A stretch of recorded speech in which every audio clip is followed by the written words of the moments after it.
ตัวนี้น่าจะ2.6ครับเชื่อมเหล็กบาง1.2ได้สบายครับเพราะสายยาวครับปลั๊กไฟก็นู่นอ่ะ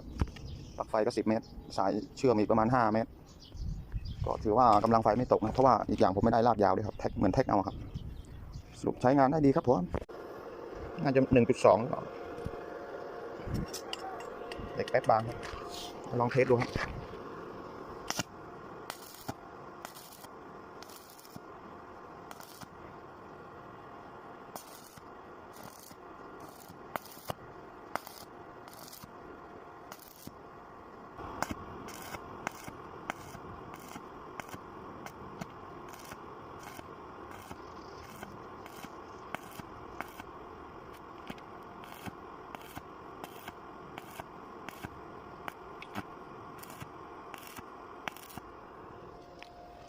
ผมเอาคอน